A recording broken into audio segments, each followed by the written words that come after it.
అందరికీ నమస్కారం. ఈరోజు మనం చెప్పుకోబోయే కథ మరదలి మనసులో ముగింపు భాగం. కథలోకి వెళ్ళబోయే ముందు మీరు కనుక మన ఛానల్ని ఫస్ట్ టైం చూస్తున్నట్లయితే తప్పకుండా మన ఛానల్ని లైక్ చేయండి, షేర్ చేయండి, సబ్స్క్రైబ్ చేయండి, బెల్ ఐకాన్ క్లిక్ చేసి ఆల్ అనే బటన్ని ప్రెస్ చేయడం మర్చిపోకండి. కథని ఎక్కడ స్కిప్ చేయకుండా వినండి. ఛానల్ని విజిట్ చేసిన ప్రతి ఒక్కళ్ళు తప్పకుండా ఛానల్ని సబ్స్క్రైబ్ చేసుకొని లైక్ చేసుకుంటారని మనస్ఫూర్తిగా ఆశిస్తూ మరి కథలోకి వెళ్ళిపోదామా. నందిని అలా వచ్చింది.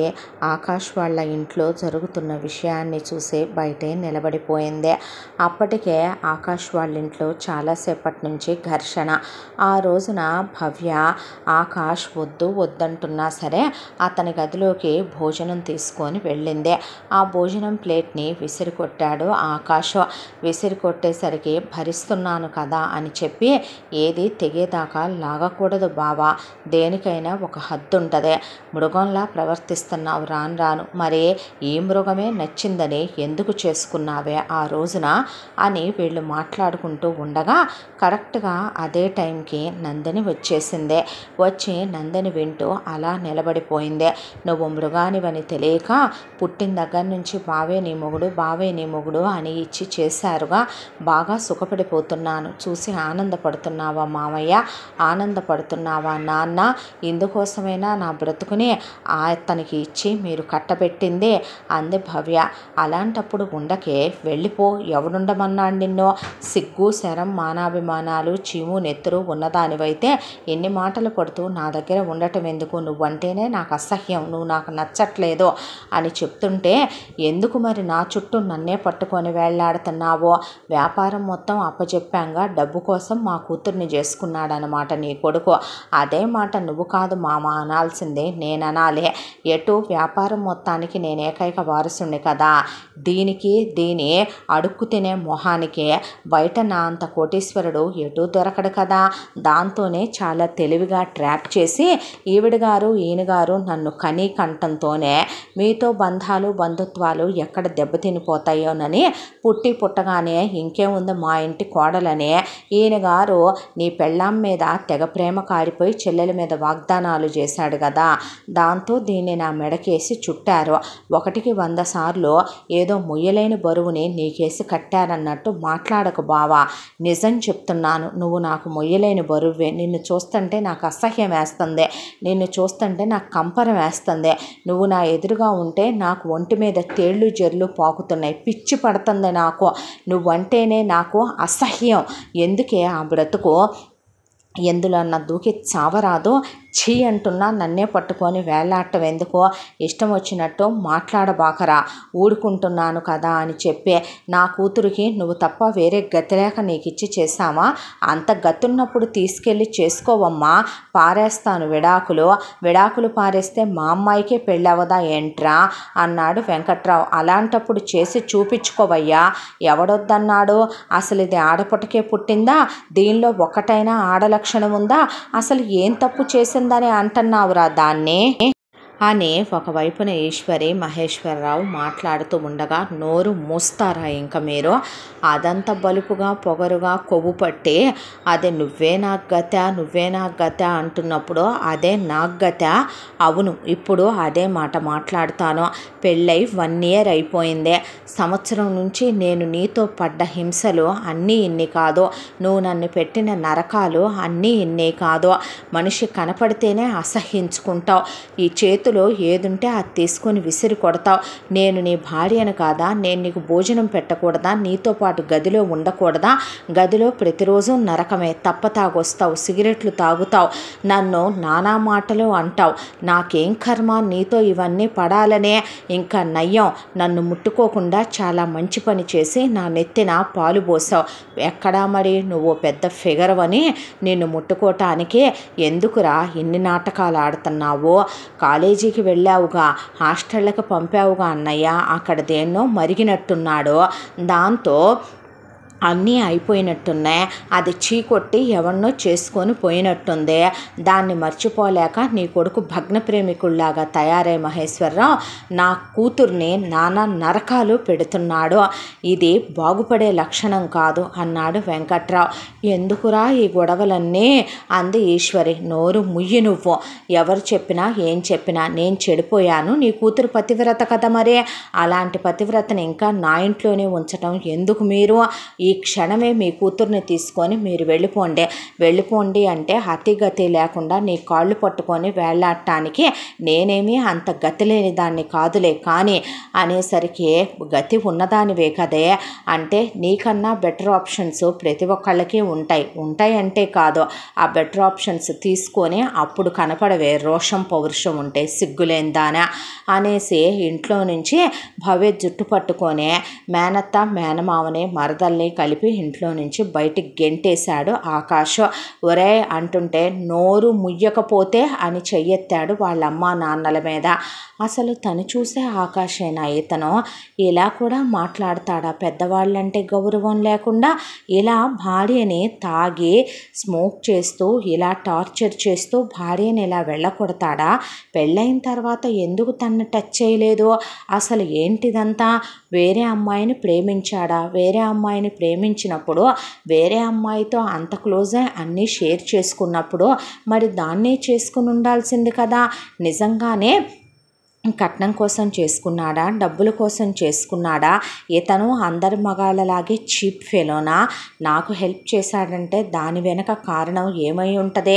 బహుశా పెళ్లి కాని దాన్ని కాబట్టి, మిడిల్ క్లాస్ ఫ్యామిలీలో పుట్టాను కాబట్టి ఆ హెల్ప్ని అడ్డు పెట్టుకొని డబ్బులు ఇవ్వక్కర్లేదులే అంటూ స్నేహం ముసుగులో నాతో ఎఫ్ఐఆర్ నడుపుదాం అనుకుంటున్నాడా?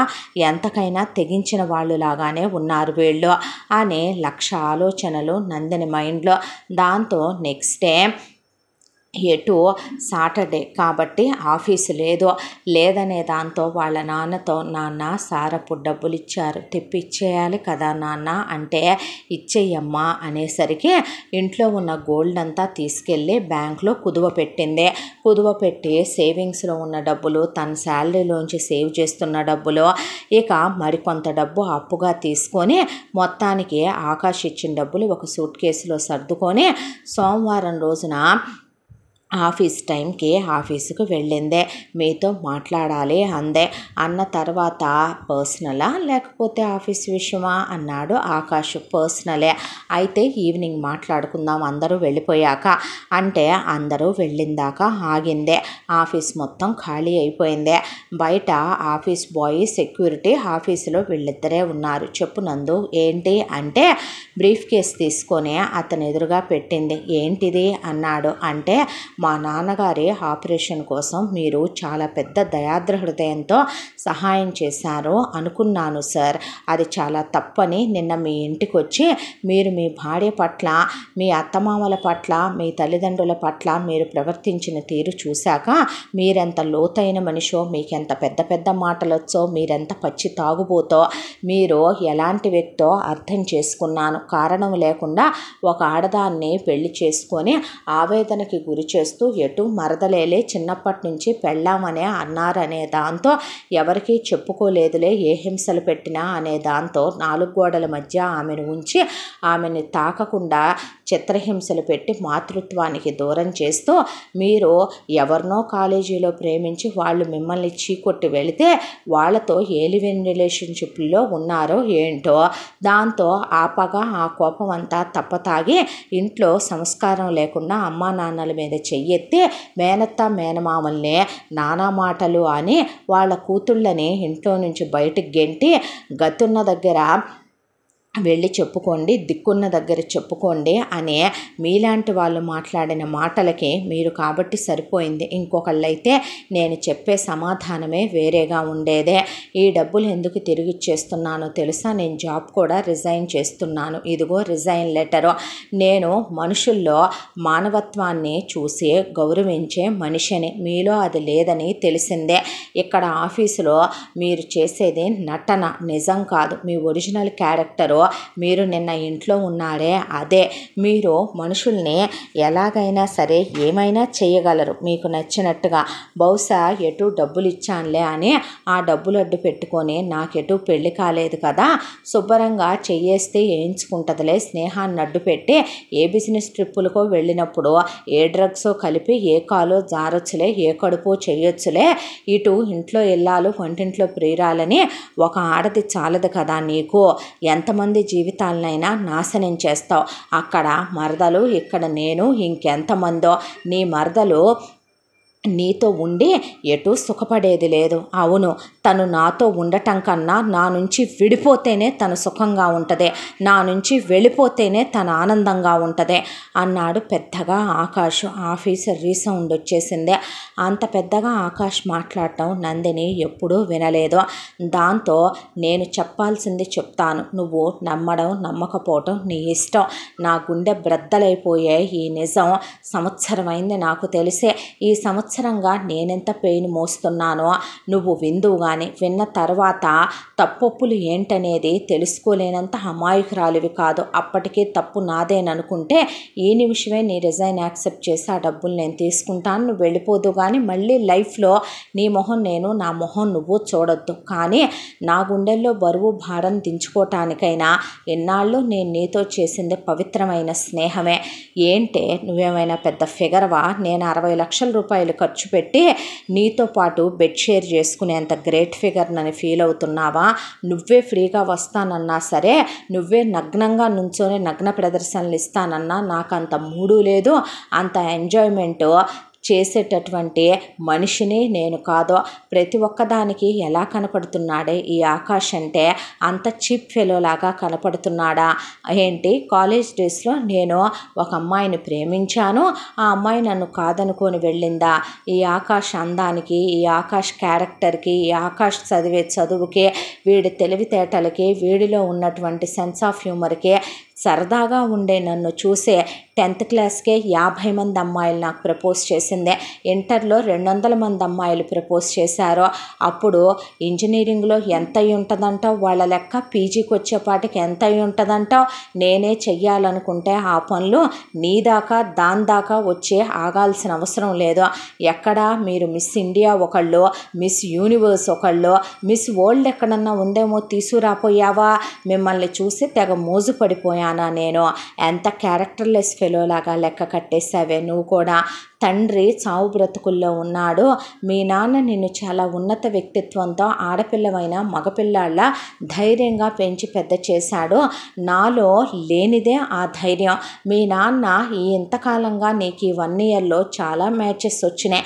వచ్చిన ప్రతి ఒక్కళ్ళు ఒకడు కట్నం అడిగాడని, ఒకడు మమ్మ బాయ్ అని, ఒకడు పప్పా బాయ్ అని, ఒకడు సిస్టర్ బాయ్ అని, ఒకడికి గర్ల్ బెస్టీలు ఉన్నారని, ఇలా నువ్వు చూసిన ప్రతి సంబంధం 150 సంబంధాలు తిరస్కరించావు. కానీ మీ నాన్న అమ్మ నిన్ను బలవంత పెట్టట్లేదు. ఇంకో 10,000 సంబంధాలు చూడటానికైనా సిద్ధంగా ఉన్నారు. ఆ ఆప్షన్ నాకు లేకుండా చేశారు మా అమ్మ నాన్న. అలాంటి గొప్ప పేరెంట్స్ ఉన్నారు నీకు. కాబట్టే మీది చాలా చిన్న ఫ్యామిలీ అయినా హ్యాపీగా ఉండే ఫ్యామిలీ. అందుకనే కట్టాను. మీ నాన్న పోతే మీరు దిక్కులేని అనాథలు అవుతారని. నువ్వు డబ్బులు తిప్పి ఇవ్వాలని కాదు, నీ మీద మోజుపడి కాదు. ఏంటి, నేను బిజినెస్ ట్రిప్పులకి తీసుకెళ్ళినప్పుడు డ్రగ్ ట్యాబ్లెట్లు కలుపుతానా? అక్కడ దాకా ఎందుకు? నేనే తలుచుకుంటే గనక నిన్ను నేను ఏం చేయకూడదు, ఏ విధంగా వాడేయకూడదు అంటే మీరు మగాడేనా? మరి ఎందుకు మీ మరదలు మిమ్మల్ని వదిలిపెట్టి వెళ్ళిపోతే హ్యాపీగా ఉంటుందంటున్నారు?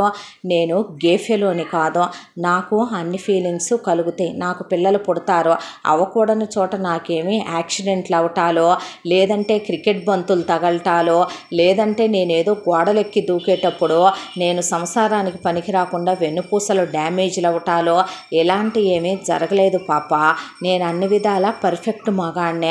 మరి అలాంటప్పుడు మీరు ఎందుకండి ఆవిడని అలాగా అని గెంటేశారో అంటే ప్రతిదాని వెనుక ఒక కారణం ఉంటుంది. వినగలిగినంత ఓర్పు సహనాలు నీకున్నాయా? నేను చెప్పేది విని నువ్వు తట్టుకోగలవా అనేసరికి ఎంతైనా ఆడపిల్లలంటే ఎంతూజియాజం ఉంటుంది. దానికి తోడు పక్కింటి విషయాలు ఎదురింటి విషయాలే పట్టించుకోనట్టుంటారు. కానీ ఆడపిల్లలంటే ఎంతైనా ఒక్కన్నట్టు వెళ్లకుండా ఉండదు, ఒక చెవి చెవి తెలకుండా ఉండదు మనసుకే. దాంతో కూర్చుండిపోయింది ఆఫీసులో చెప్పమన్నట్టుగా. నువ్వేదో అనుమానించావని కాదు, నువ్వేదో అడిగావని కాదు, నువ్వు ఒక మంచి స్నేహితురాలివని నేను భావించాను కాబట్టి నా గుండెల్లో బరువు నీకు చెప్పుకుంటేనైనా కాస్త తగ్గుద్దేమో, లేదంటే గుండె పగిలి చచ్చిపోతానేమో అనే దాంతోనే ఈ పచ్చి నిజాన్ని, ఎవరికి చెప్పని నిజాన్ని నీకు చెప్తున్నాను. కథ మొదలు పెట్టాలంటే ఎక్కడి నుంచి మొదలు పెట్టాలి? ఫస్ట్ మా నానమ్మ తాతయ్య వాళ్ళు పోయిన తర్వాత మా అమ్మ నాన్న, మా అత్తయ్య మావయ్య, ఆ తర్వాత మా అత్తయ్యని మా మామయ్యకి ఇచ్చి పెళ్లి చేయటం, మా నాన్న మా అమ్మని పెళ్లి చేసుకోవటం, మా అమ్మకి పెళ్ళైన వెంటనే పిల్లలు లేకపోవటం, ఆ తర్వాత మా మామయ్య వాళ్ళ అమ్మ నాన్న, మా నాన్నమ్మ తాతయ్య పోవటం, వీళ్ళు సిటీకి రావటం, బిజినెస్ పెట్టడం, బిజినెస్లో సక్సెస్ రావటం, ఆ తర్వాత మా అమ్మకి నేను పుట్టడం, ఆ తర్వాత యూట్రస్ రిమూవ్ చేయటం. నేను పుట్టిన సంవత్సరానికి మా మేనత్తకి భవ్య పుట్టిందే. భవ్య పుట్టగానే చేతుల్లోకి తీసుకొని నా పెళ్ళామన్నారు. చిన్నప్పటి నుంచి రోజుకి 1000 సార్లైనా చెప్పేవాళ్ళు, బావే నీ మొగుడనే, మరదలే నీ పెళ్ళామనే. దాంతో వాళ్ళు అన్నారనో లేకపోతే మరొకటో కాదో నాకు తెలిసి నా జీవితంలో మొట్టమొదటే ఆడపిల్ల అంటే అది ఒక స్నేహితురాలుగానైనా, ఒక ఆడపిల్లగానైనా, లేదు ఎలాగైనా తీసుకో, నువ్వు ఏ ఉద్దేశంతో తీసుకున్నా, నా మరదలు అనే దాంతో, నా సొంతము అనే దాంతో, నా పెళ్ళాం అనే దాంతోనైనా నాకు తెలిసిన ఒకే ఒక్క ఆడపిల్ల భవ్య. అది తప్ప నా ప్రపంచంలో ఇంకెవరూ ఉండేవాళ్ళు కాదు. వరుసగా ఒక్కో సంవత్సరం నేను పెద్దోడిని. నా తర్వాత సేమ్ స్కూల్కే భవ్య, ఆ తర్వాత నవ్య వచ్చారు. భవ్య అంటే నాకు చాలా ఇష్టం. చిన్నప్పటి నుంచి కలిసి ఆడుకోవటం, దాన్ని ఎత్తుకోవటం, దానికి తినిపించటం, నాకు అదంటే ఎంత ఇష్టమో ఎవరికి చెప్పినా అది అర్థం చేసుకోలేరేమో. నా ప్రాణమే పెట్టేసుకున్నాను దాని మీద నేను.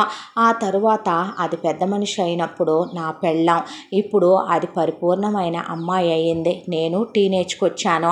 చాలాసార్లు దాన్ని చూసి ఫీలింగ్స్ వచ్చాయి. హగ్ చేసుకోవాలి, ముద్దు పెట్టుకోవాలి, దగ్గరికి తీసుకోవాలని. దాని బర్త్డేలు చాలా స్పెషల్గా సెలబ్రేట్ చేసేవాడినే. ఇంట్లో వాళ్ళు ట్రిప్పులకి తీసుకెళ్ళినప్పుడు దానికోసం అవి ఇవి అని చాలా స్పెషల్గా కొనేవాడినే. స్కూల్లో దాన్ని ఎవరు ఏమీ అనకుండా చాలా ప్రొటెక్టివ్గా చూసుకునేవాడినే. ఆ తర్వాత నేను ఇంటర్ సెకండ్ ఇయర్లో ఉన్నప్పుడు అది ఇంటర్ ఫస్ట్ ఇయర్లో ఉంది. అప్పటి వరకు దాన్ని కంటికి రెప్పలా కాపాడుకున్నాను. చాలామంది అమ్మాయిలు నాకు ప్రపోజ్ చేసిన నా మరదల కాలిగొట్టికి కూడా వాళ్ళెవరూ సరిపోరు అనిపించేదే. ఎందుకంటే నా లోకం, నా ప్రపంచం ఇంకా అదే. దాన్ని నేను ఎంతగా ప్రేమించడం మొదలుపెట్టానంటే చెప్తే తప్పుగా ఉంటుందేమో బహుశా. దాంతో నేను కలల్లో కాపురం చేసే అంత చిన్న వయసులోనే పిల్లల్ని కూడా కనేసి ఒక పెద్ద ఫ్యామిలీ మ్యాన్ కూడా అయిపోయాను నేను. ఆ తర్వాత రోజులు గడిచిపోతూ నేను బిజినెస్ మొత్తం చూసుకోవాలి కాబట్టి మా నాన్న మావయ్యకి బిజినెస్ పెట్టిందాకా కంగారే. రిటైర్ అవ్వాలి, మా సెకండ్ ఇన్నింగ్స్ ఉన్నాయి, మేము లైఫ్ ఎంజాయ్ చేయాలి అనే దాంతో నన్ను ఇద్దరం ఒకే దగ్గర ఉంటే వయసులో ఉన్నాం బావ మరదళ్ళం. కాబోయే పెళ్ళామనే దాంతో నేను, మొగుడనే దాంతో తను ఏదైనా తప్పు చేయొచ్చేమోనని చెప్పి ఫస్ట్ నన్ను వేరే ఊరి ఇంజనీరింగ్కి పంపించారు. అక్కడ అమ్మాయిలు నా చుట్టూ ఈగలు ముసిరినట్టు ముసిరి చాలామంది నాకు నా క్యారెక్టర్ చూసి నేను టాపర్ననే, నేను అందంగా ఉంటాననే, మేము సెటిల్డ్ ఫ్యామిలీ అని, మా క్యాస్ట్ చూసి ఇలా చాలామంది నాకు ప్రపోజ్ చేశారు. కానీ అందరితో నేను చెప్పే సమాధానం ఒకటే, మీకు నాకన్నా బెస్ట్ వస్తారు. ఎందుకంటే నేను పుట్టగానే నా మరదలు నన్ను రిజర్వ్ చేసేసుకుంది అనే మాట చెప్పుకుంటూ వచ్చేవాడిని. ఆ తర్వాత దాన్నే ఆడపిల్లైనా అది వెళ్ళి వేరే ఊళ్ళో చదువుతానందని చెప్పి దాన్ని వేరే ఊళ్ళో చదివించడం మొదలుపెట్టారు వీళ్ళు. నా మనసు ఎవరిని చూసి చెలించలేదు, దాని మనసు కూడా అలాగే ఎవరిని చూసి చెలించలేదనే. అది కూడా నాలాగే రేపొద్దున జరగబోయే మా పెళ్ళి గురించి ఎన్నో ఊహలతో బ్రతుకుతుందనే అనుకున్నాను నేను. ఆ తర్వాత ఎన్నో వీడియో కాల్స్ మధ్యలో వెళ్ళి 10 రోజులకి 15 రోజులకి చూసొస్తూ ఉండేవాడినే. నన్ను కలిసేది, రోజు మాట్లాడుకునే వాళ్ళం. సెలవులకి ఇంటికి వచ్చినప్పుడు దాన్ని తీసుకొని వెళ్ళని సినిమాలు లేవు, షికార్లు లేవు, లాంగ్ డ్రైవ్లు లేవు, రెయిన్ డ్యాన్సులు లేవు. ఇక ఇక్కడికి వెళ్ళి ఇక్కడికి వెళ్ళలేదన్నట్టుగా వెళ్ళే భార్యాభర్తలుగా తాళి సెక్స్ మాత్రమే లేదు మా మధ్య.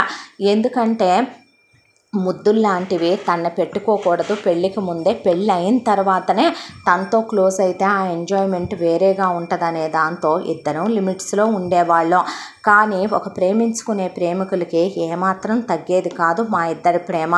అలా 6 ఏళ్ళు నా చదువు కంప్లీట్ అయిపోయింది. ఈలోపు అది బీటెక్ వరకే చదువుకుంది కాబట్టి ఇంకో సంవత్సరం జాబ్ కూడా చేస్తానని అది చదువుకున్న ఊళ్ళోనే జాబ్ కూడా చేసింది. తర్వాత తిరిగి వచ్చేసాం. వచ్చిన తర్వాత మళ్ళీ మా పెద్దవాళ్ళు మాట ప్రకారం చిన్నప్పుడు అనుకున్న మాటే కాదు కదా, పెద్ద అయిన తర్వాత ఒకసారి అడగాలి, ఇద్దరం విడివిడిగా వేరే వేరే చోట్ల చదువుకొని వచ్చాం అనే దాంతో బావంటే నీకు ఇష్టమేనా, మరదలంటే నీకు ఇష్టమేనా అని అడిగారు.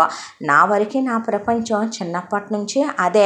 దాంతో నవ్వేసి దాన్ని తప్ప ఇంకెవరిని చేసుకుంటాను అన్నాను. అది కూడా మళ్ళీ అడుగుతారా, బావేనా మొగుడని మీరే చెప్పి అంది. దాంతో చాలా గ్రాండ్గా మాకు జాతకాల్లో దోషాలున్నాయని ముందు నన్ను బిజినెస్ నేర్చుకోమన్నారు ఒక 6 నెలలు. ఈలోపు నా ఇన్నోవేటివ్ ఐడియాస్తో నాకున్నటువంటి బుర్రతో నేను బిజినెస్ని బాగా డెవలప్ చేసుకుంటూ వచ్చాను. ఈలోపు యజ్ఞాలని, యాగాలని, తీర్థయాత్రలని, హోమాలని, అర్చనలని, అభిషేకాలని మా జాతకాల్లో దోషాలు పూర్తయ్యాయి అని చెప్పారు. గ్రాండ్గా ఎంగేజ్మెంట్ అయిపోయింది. తర్వాత పెళ్ళి అయిపోయింది. ఆ తర్వాత ఇక తను గృహప్రవేశం చేసింది. సత్యనారాయణ వ్రతం, రిసెప్షను అన్నీ అయ్యి ఫస్ట్ నైట్కి ముహూర్తం పెట్టారు. ఇక నుంచి తను నా మరదలు కాదు, నా భార్య, నాలో సగం అనే దాంతో తను రాబోయే ముందే బెడ్రూమ్ని ఇక 2 బెడ్రూములు కలిపి ఒకే బెడ్రూమ్ చేయించుకున్నాను. రూమ్ అంతా రెనోవేట్ చేయించుకున్నాను. ఇద్దరం కలిసి స్నానం చెయ్యాలి అనే దాంతో నాకు దాని మీద చాలా ఎక్స్పెక్టేషన్స్ ఉన్నాయి. ఒక వైఫ్తో చాలా రొమాంటిక్గా ఉండాలనుకునే అందరిలాంటి అబ్బాయినే నేను కూడాను. దాంతో వాష్రూమే బెడ్రూమ్ అంతా చేయించుకున్నాను. చాలా స్పెషల్గా ఉండేటటువంటి పర్ఫ్యూమ్స్, దానికోసం నేను ఇన్నేళ్లుగా కొంటున్న గిఫ్ట్లన్నీ వార్డ్రోబులే నిండిపోయి నేను ఆల్రెడీ కింద ఉన్నటువంటి ఒక 2 స్టోర్ రూములు నింపేసే ఉంచాను. వాటన్నిటినీ కూడాను తెచ్చి నా రూమ్లో ఒక పక్కకి సర్దించుకున్నాను. ఫస్ట్ నైట్ రోజున ఇవన్నీ ఓపెన్ చేసి చూసుకున్నప్పుడు అదంటే నాకెంత ఇష్టమో, నేను ప్రతి అకేషన్ మర్చిపోకుండా దాన్ని ఎంత గుర్తు పెట్టుకొని ఇవన్నీ కొన్నానో, అందులో ఆల్మోస్ట్ దానికి ఇష్టమైనయే నేను దానికి ఎంత ప్రయారిటీ ఇచ్చానో అనేది తెలుసుకుంటుంది అని చెప్పి వాటన్నిటినీ ఒక మూలక సర్దుకున్న తర్వాత ఈలోపు పనివాళ్ళు లగేజీలు తీసుకొచ్చారు. తీసుకొస్తే ఏమిట్రా ఇవి అని అడిగితే, అమ్మాయి గారిని కింద రెడీ చేస్తున్నారుగా బాబు, ఆ ఇంటి దగ్గర నుంచి ఈ ఇంటి దగ్గరికి అమ్మాయి గారి సామానంట, సుభాష్ అమ్మగారు అన్ని సూట్ కేసుల్లో సర్దామని చెప్పి ఇక్కడ పెట్టమన్నారు, రేపు అమ్మాయి గారు సర్దుకుంటారని చెప్పారు బాబు అని చెప్తే, సరే మీరు వెళ్ళండి అన్నాను. నాకు ఎంత ఆస్తి ఉన్నా నేను డౌన్ టు ఎర్త్ ఉండే పర్సన్నే, పని వాళ్ళే అన్నీ చెయ్యాలని అనుకునే రకాన్ని కూడా కాదు. అయినా నా పెళ్ళాన్ని నేను సర్దుకోవటం ఒక ముద్దు ఒక ముచ్చట. నీకు అలాంటి ఏమీ తెలియదులే, నువ్వు మగాళ్ళను పురుగుల్లా చూస్తావు కదా, నీ వరకు నువ్వు సేఫ్ జోన్లో ఉన్నావు కదా, ఎవరికి ఐసైట్ ఇవ్వకుండా ఎవరిని లవ్ చేయకుండా పెళ్లి చేసుకోవాలంటేనే 100 డౌట్లు కదా ఒకడి మీద నీకు. నీలాంటి అమ్మాయిలు చాలా తెలివైన వాళ్ళు కాబట్టి నాలాంటి అబ్బాయిల ప్రేమలు మీలాంటి వాళ్ళకి తెలియదులే. దాంతో నా భార్య నేనే సర్దుకోవాలని వార్డ్రోబ్ ఓపెన్ చేసి నీట్గా తన ఇన్నర్స్ దగ్గర నుంచి అన్నీ సెట్ చేసి సర్దడం మొదలుపెట్టాను. ఆ బ్యాగ్లో నుంచి ఒక డైరీ బయటపడింది. పడితే అనుకోకుండా ఆ డైరీలో నుంచి కొన్ని ఫొటోస్ బయటపడ్డాయి. అయితే నా భార్యవే కదా అని తీసి డైరీలో పెట్టబోతే ఆ డైరీలో అసలు ఎందుకు మా బావ నాకు బావగా పుట్టాడు అనే ఒక లైన్ చూశాను. దాంతో ఏంటిది నా టాపిక్ రాసింది అనే డైరీ ఓపెన్ చేసి చదువుతూ పోయిన నాకు ముచ్చెమటలు పోసి నిర్ఘాంతపోయి అలా కూర్చుండిపోయాను. ఏముంది ఆ డైరీలో అని అడిగింది భవ్య. ఇంటర్మీడియట్ వరకు నా జీవితంలోనే దాని జీవితంలో కూడా నేను తప్ప ఎవరూ లేరు. ఆ తర్వాత నేను ఇంజనీరింగ్కి వెళ్ళిన తర్వాత కూడా చాలామంది అమ్మాయిలు నాకు ప్రపోజ్ చేసిన నా లైఫ్లో నా మరదలు ఉందని నేను అందరికీ చిన్నప్పటి నుంచి చెప్పుకునేవాడిని. అలాగే చెప్పుకుంటూ వెళ్ళాను. కానీ అది ఎప్పుడైతే హాస్టల్కి వెళ్ళిందో, అది ఎప్పుడైతే వేరే ఊరు చదువుకోవటానికి వెళ్ళిందో, దాని క్లాస్లో ఒక అబ్బాయి, అతని పేరు ప్రతీక్, అతను దీన్ని ఇష్టపడటం మొదలుపెట్టాడు. ఒక స్నేహం, ఆ తర్వాత అది ఒక మంచి పరిచయం, ఆ తర్వాత అతను దీన్ని ప్రాణం కన్నా ఎక్కువగా ప్రేమించడం మొదలుపెట్టాడు. అంతా దాంట్లో ఒక అమ్మాయికి ఒక అబ్బాయే తనతో ఎలాంటి ఇంటెన్షన్తో క్లోజ్గా ఉంటున్నాడో తెలుసుకోలేనంత పిచ్చివాళ్ళ ఆడవాళ్ళు. నీకు కూడా తెలుసు కదా నాకు పెళ్ళయిందనే విషయం, నేను నీ దగ్గర ఏ రోజు ఆ విషయం దాచిపెట్టలేదు కదా, అలాంటిది ఇది నాకు బావున్నాడని కానీ మా బావతోనే చిన్నప్పటి నుంచి నాకు పెళ్ళని మా ఇంట్లో వాళ్ళు అంటున్నారనే విషయం కానీ అతనితో ఎప్పుడూ చెప్పలేదు.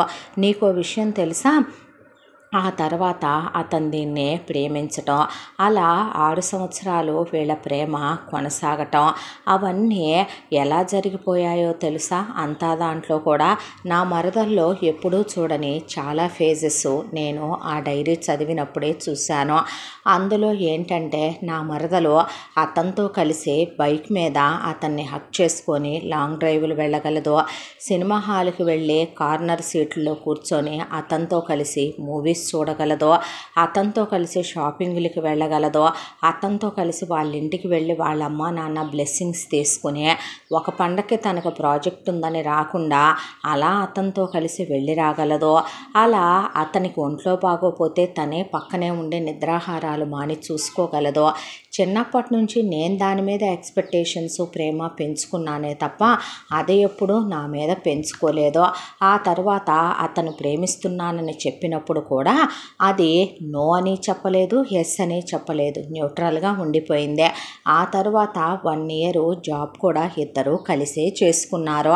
ఆ తర్వాత ఇక నా చదువు అయిపోయి నేను తిరిగి వస్తున్నాను అన్నప్పుడు అప్పుడు అది మా ఇంట్లో వాళ్ళు నాకు పెళ్లి సంబంధం కుదిర్చారు. నేను మా అమ్మా నాన్నల మాటకి ప్రయారిటీ ఇవ్వకపోతే బ్రతికున్నంతకాలం నన్ను వెలివేస్తారు, కన్న తల్లిదండ్రులకి దూరం అయ్యి నేను ద్రోహం చేయలేను, నా మీద ఎక్స్పెక్టేషన్స్ పెంచుకోవద్దు అని అతనికి చెప్పి వచ్చేసింది అనుకున్నాను. ఇక్కడికి వచ్చిన 6 నెలల్లో వీళ్ళు జాతకాలని, హోమాలని, యజ్ఞాలని ఈ పనుల్లో మునిగిపోయారు. నేను బిజినెస్ పనుల్లో మునిగిపోయాను. అయితే ఇది 2-3 రోజులకు ఒకసారి ఎక్కడికో వెళ్ళొస్తూ ఉండేది. అదేమంటే నేను ప్రత్యేకంగా దేవుడికి కొన్ని మొక్కులు మొక్కుకున్నాను అని చెప్పేదే. అలా వెళ్ళి అతను బ్రేకప్ ఫేజ్లోకి వెళ్ళిపోతున్నాడని అతన్ని ఓదార్చుకొని అతనితో టైం స్పెండ్ చేసి వస్తూ ఉండేదే. అంతా చదివిన తర్వాత కూడా డైరీలో నేను అనుకుంది ఒక్కటే, సరే నా మనసు చెల్లించలేదు, బహుశా దానికి నాకు మధ్య ఆ స్పేస్ ఏర్పడటానికి కారణం మా అమ్మా నాన్నలు నలుగురేనేమోలే ఇద్దరిని వేరే వేరే కాలేజీల్లో దూరంగా వేయటం వల్ల బహుశా నాకన్నా అతను దానికి ఎక్కువ టైం కేటాయించి ఎక్కువ ప్రేమను పంచుంటాడు. లాంగ్ డిస్టెన్స్ వల్ల వచ్చినటువంటి ప్రాబ్లం ఏమో ఇదే, నా ప్రేమతో అవన్నీ మర్చిపోయేలా చేయొచ్చులే, ఇప్పుడు తన నా భార్య కదా, తాళి కట్టే అగ్ని సాక్షిగా బంధుమిత్రుల సమక్షంలో పెళ్లి చేసుకున్నాను కదా, చిన్నప్పటి నుంచి అది నాది కదా, పోనీలే అది బహుశా చిన్నతనం వల్ల తెలుసుకోలేకపోయిందేమో, బావకి తన మీద తను ప్రేమించిన వాడికన్నా ఎక్కువ ప్రేమ ఉందనే దానికి అర్థం కాలేదేమో, చూపిస్తే పోలే నా ప్రేమని అనుకున్నాను. కానీ ఆ తర్వాత పేజీలు తిప్పి చదువుతూ ఉంటే జీవితంలో మొట్టమొదటిసారి అసలు నేను ఎందుకు పుట్టానా అనే నా మీద నాకే అసహ్యం వేసింది. ఏం రాసుంది ఆ తర్వాత పేజీల్లో అని అడిగింది నందిని. అసలు నేను ఈ అమ్మా నాన్నలకే ఎందుకు పుట్టానో, మా అమ్మ ఆ మహేశ్వరరావు గారికి ఎందుకు చెల్లెలైందే, మా నాన్న చేతగాని వెధవలాగా మా అమ్మని తీసుకొని ఇదే ఊరు ఎందుకు వచ్చాడో, వీళ్ళిద్దరూ ఒకే మోడల్లో ఇల్లెందుకు కట్టించారో, కట్టించిన వాళ్ళు అసలు మా అమ్మ అలాగే ఈశ్వరి ఎందుకు వదిన ఆడపడుచులుగా క్లోజ్గా ఉంటారో, మా నాన్న మహేశ్వరరావు గారు కలిసి ఎందుకు బిజినెస్ మొదలుపెట్టారో, అదెందుకు సక్సెస్ అయిందే, అసలు ఈ ఆకాష్ గాడు పుట్టకుండా ఉంటే వాడమ్మ గొడ్రాలైపోతే పోయేది కదా, అసలు వీడెందుకు పుట్టాడో, వీడంటేనే నాకు అసహ్యము అని దేవుడు గుర్తించలేకే వీడిని పుట్టగానే వీళ్ళు నా మొగుడని ఎందుకు ఫిక్స్ చేసేసారో, పెరిగే కొద్దీ వాడు నా మీద ఫీలింగ్స్ పెంచుకుంటూ ఇష్టాన్ని పెంచుకుంటూ నన్ను వేరే ఏ అబ్బాయి వైపు కన్నెత్తి చూడనివ్వకుండా వాడేదో నా కోసమే బ్రతకాలి, నేను వాడి కోసమే బ్రతకాలన్నట్టు నియంతలై వీళ్ళెందుకు నిర్ణయాలు తీసేసుకున్నారు మా విషయంలో. ఇంటర్మీడియట్ వరకు నా మనసుని ఎంతో కంట్రోల్ చేసుకున్నాను. దాన్ని తాళం వేసి గొలుసులు వేసి బంధించాను. కానీ ప్రతీక్ని చూసిన మొదటి క్షణం ప్రతీక్ ముందు నాకు ఆకాష్ జీరో అయిపోయి కనిపించాడు. ప్రతీక్ది మా క్యాస్ట్ కాదు, అయినా ప్రతీక్లో ఉండే మ్యాన్లీనెస్, ప్రతీక్లో ఉండే మగతనం, అతనిలో ఉండే సెన్స్ ఆఫ్ హ్యూమరు, అతని ఫ్రెండ్షిప్, అతను మాట్లాడే మాటలు, అతను నా మీద చూపించే కేరు, అతను నాకు ఇచ్చే సపోర్టు, ఎంకరేజ్మెంటు, అతన్ని టచ్ చేసినప్పుడు నా మనసులో నేను ఆడదాన్నని గుర్తొచ్చే అసలు చెప్పుకోరాని చోట నాకు ఫీలింగ్స్ కలుగుతున్నాయి.